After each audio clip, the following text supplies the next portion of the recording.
Dieu nous aime, il ne nous contraint en rien. Il laisse à l'homme le libre choix de le suivre ou non. Dieu désire des hommes selon son cœur, qui lui obéiront délibérément et joyeusement pour faire sa volonté. Aucune personne rachetée ne parviendra au trône sans avoir fait le don joyeux de sa vie à Dieu, car Dieu aime celui qui se donne joyeusement. Dieu a choisi Christ comme le modèle et l'étalon de mesure auquel nous devons être conformés. Ainsi, la mesure pour chacun, c'est Christ. C'est une mesure immense, en vérité, rien de moins que celle de Dieu lui-même. Ceci explique qu'il nous désire tout entier pour lui, puisque son dessein à notre égard, c'est qu'il soit tout en nous. Christ est tout et en tous. Colossiens 3:11. Dieu met à part pour lui ceux qui sont une offrande, un holocauste. C'est ce que nous voyons en Lévitique chapitre 8. Les sacrificateurs n'étaient consacrés que sur la base de l'holocauste. Il en est de même de nous. Entendre la voix de Dieu, servir le Dieu vivant, la marche par l'esprit dans sa dépendance, tout cela est subordonné à l'entière consécration. Qu'est-ce que l'entière consécration? C'est se donner entièrement, sans partage à Christ, comme Christ s'est donné entièrement et sans partage à Dieu. Si ce n'est pas ainsi, nous resterons toujours en dehors du dessein de Dieu, parce que la vie de Christ ne peut travailler en nous avec la nôtre. C'est nous qui délibérément devons mettre notre vie propre de côté et asseoir Christ et son trône dans notre cœur.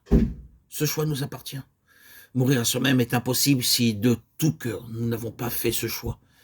Voyez ce que dit notre Seigneur concernant l'entière consécration. Et je me sanctifie pour eux. Je me sanctifie moi-même pour eux, afin qu'eux aussi soient sanctifiés par la vérité.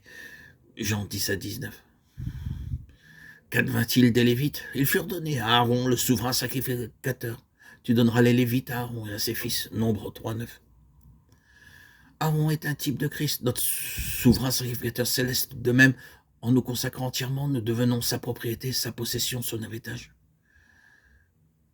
Dieu déclare, j'ai pris les Lévites à la place de tous les premiers-nés des enfants d'Israël. Nombre 8:18.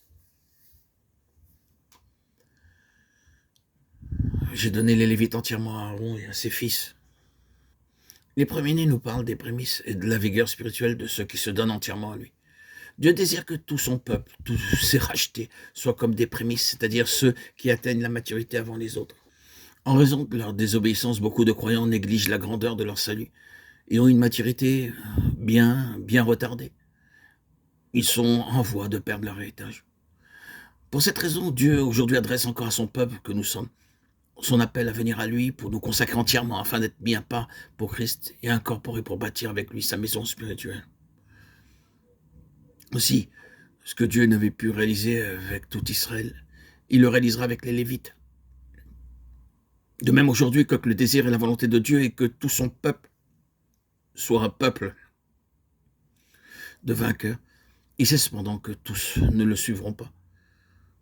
C'est pourquoi, une fois encore, son appel, qui est pour l'Éternel, se fait entendre. Ainsi, le message de Dieu s'adresse à celui qui vaincra. Chers amis, auditeurs, auditrices, bien-aimés en Christ, que le Seigneur fasse de chacun de nous des vainqueurs. Nous sommes non seulement appelés à être sanctifiés,